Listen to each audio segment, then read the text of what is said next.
SIR নির্বাচন commission করছে, নির্বাচন কমিশন এসআইআর করবে, নির্বাচন কমিশনের সিদ্ধান্ত, ভারতীয় জনতা পার্টির সিদ্ধান্ত নয়।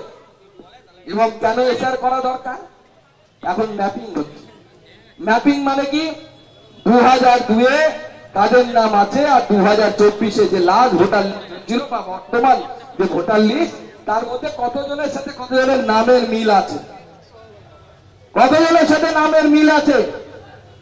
অবাক কাণ্ড, উত্তর 24 পরগনায় দেখা যাচ্ছে 55% মানুষের মিল আছে, 55% মানুষের মিল নেই। 100 জনের মধ্যে 55 জন তাদের 2002-এ নাম ছিল না, 2024-এর লিস্টে নাম আছে। নাম ঢুকলো কোথা থেকে? উত্তর দেবেন না আপনারা? ভাবছেন চুরি করে বেঁচে যাব?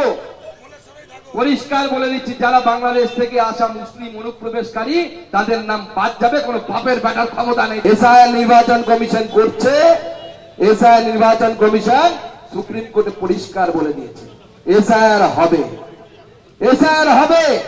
আর আপনারা কিছু মানুষকে উস্কানোর চেষ্টা করছেন, বিশেষ করে মুসলিম সম্প্রদায়ের ভাইদেরকে উল্টো পাল্টা বোঝানোর চেষ্টা করছেন। কারো কথায় ভুল বুঝবেন না।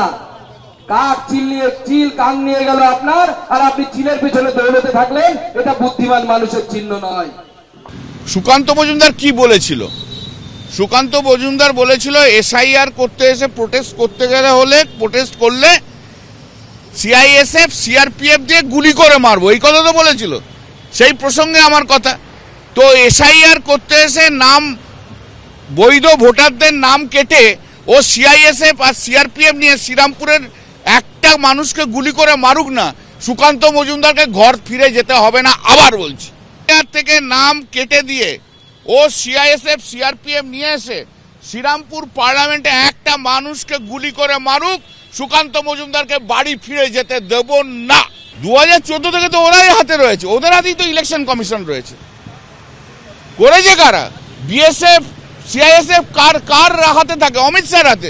তাহলে অমিত শাহ একটা অযোগ্য মন্ত্রী, অমিত শাহ তাহলে একটা অযোগ্য মন্ত্রী, হোম মিনিস্টার, যার সময় বিদেশিরা বাইরে থেকে ঢুকেছে। चुनाव आयोग अगर एसआईआर कर मतदाता सूची से घुसपैठिए को निकालता है तो उनके पेट में दर्द क्या है, क्या तकलीफ है? क्योंकि उन्होंने घुसपैठ होने देकर वोट बैंक क्रिएट किया है, जिसके आधार पर वो सत्ता पर रहना चाहते हैं। बिहार की सरकार का फैसला कोई घुसपैठिया कर सकता है क्या? करना चाहिए क्या?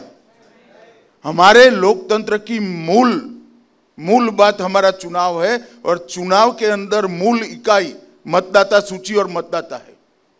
जो देश का नागरिक नहीं है वो कैसे देश का मतदाता बन सकता है?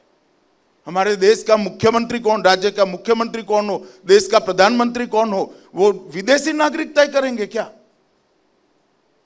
और क्या मिर्ची लगी है उनको?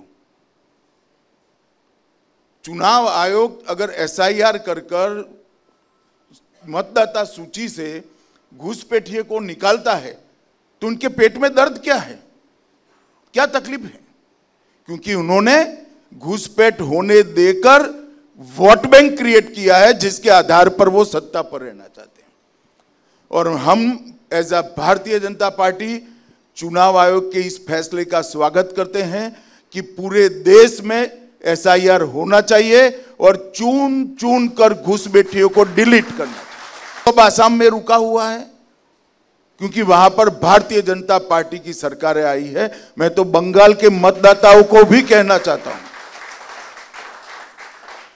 अगर बंगाल में घुसपैठ रोकनी है तो इस बार पलट दीजिए दीदी की सरकार, हम घुसपैठ रोक कर बताएं।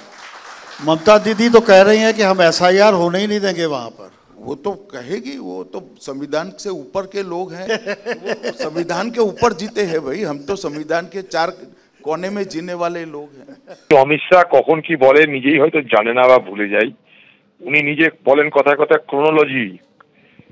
क्रोनोलॉजी মোতাবেক ऐसा हो रहे हैं, क्रोनोलॉजी देखिए, অর্থাৎ সময় দেখুন, বছর দেখুন। তো উনি নিজে ক্রোনোলজিটা পড়তে ভুল করছেন বা দেখেন না।